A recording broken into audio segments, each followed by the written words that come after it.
بندش آج کل استعمال کیا جاتا ہے، اور عاملین سے پہلے میں معذرت کر لیتا ہوں، اس 1500 سال کے اندر یہ لفظ آپ نہیں سنیں گے. یہ جدید ایجاد ہے، یہ بندش کروا دی گئی ہے. شرعی لحاظ سے بندش کا کوئی تصور نہیں ہے. میں بارہا اس پہ کلام کر چکا ہوں کہ اس طرح لوگوں کو گمراہ کرنا بالکل شرعاً جائز نہیں ہے. میں اس کویسچن یہ کرتا ہوں کہ یہ بتائیے کہ بندش کا کیا مطلب ہے.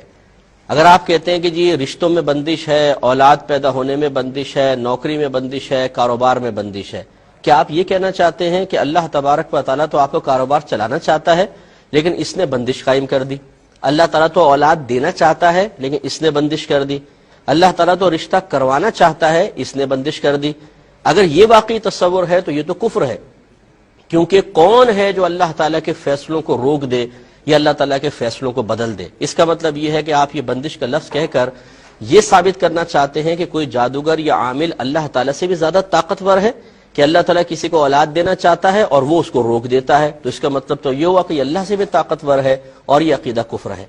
اور اگر آپ کے نزدیک بندش کا یہ تصور ہے کہ اللہ تعالیٰ کسی کو اولاد سے محروم رکھنا چاہتا ہے مثلا 3 سال تک، اور اس نے بھی جادو کروا دیا کہ 3 سال تک اس کی اولاد نہ ہو اور نہیں ہو رہی، یہ بندش ہے، تو پھر اس میں بندش کہنے کی ضرورت ہی کیا ہے؟ یہ تو اللہ کا فیصلہ ہے، اللہ کا حکم ہے. یہ کیوں نہیں کہتے کہ جی یہ کوئی بندش نہیں ہوتی ہے، اللہ کی مرضی سے ہو رہا ہے سب کچھ.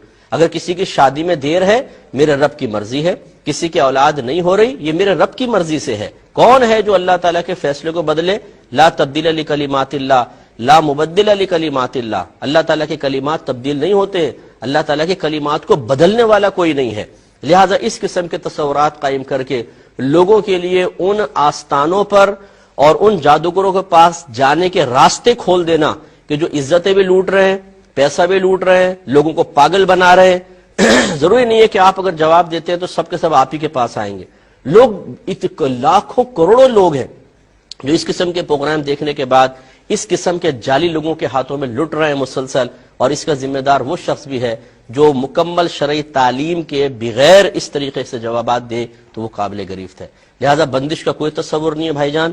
صحابہ کرام علیہم رضوان صرف ایک عقیدہ رکھتے تھے، اگر ان کو کوئی کسی چیز کے رکاوٹ محسوس ہوتی وہ کہتے میرے رب کی مرضی ہے، ہم اپنے رب کی رضا پر راضی ہیں.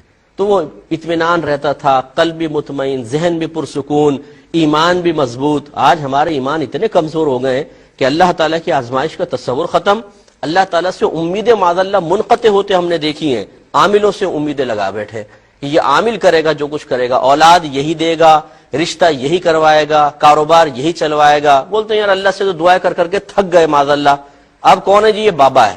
ارے بابا، یہ بابا بیچارہ کیا کرے گا؟ بابا یہ اگر کچھ کر سکتا ہوتا تو یہاں کیوں بیٹھا ہوتا؟ آپ ان سے یہ کیوں نہیں پوچھتے؟ یہ تو بادشاہ بنا ہوتا. اگر ہر چیز کو اپنی مرضی کے موافق کرنے پہ قدرت رکھتا، جو یہ بڑے بڑے دعوے کرتے ہیں اور دیواروں اور پوسٹرز پہ انہوں نے لکھوایا ہوا ہے، تو یہ تو پرائم منسٹر ہونے چاہیے تھے اس وقت پورے ملک کے، اور سپر پاور بن جانے چاہیے تھے، کیونکہ اپنے تعویذات استعمال کرتے، اپنے اوپر دم کرتے اور پہنچ جاتے آسمانوں پر. لیکن ایسا نہیں ہے. وہ آپ کے پیسوں کا محتاج شخص بیٹھا ہوا ہے اور آپ اسی کے قدموں میں گر کر اللہ تعالیٰ کو فراموش کر کے اور اپنے ایمان کے خلاف کام کر رہے ہیں. یہ بالکل قطعاً غیر مناسب ہے. کوئی رکاوٹ کا تصور نہیں ہے. یاد رکھیں اللہ تعالیٰ فاعل حقیقی ہے.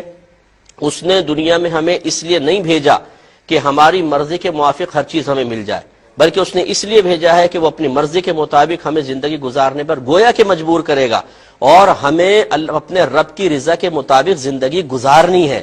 اس نے جو ہمارے حق میں فیصلہ کیا ہے ہم نے اس کو قبول کرنا ہے. اسی کا بدلہ آخرت میں اللہ تبارک و تعالی ہمیں عطا فرمائے گا.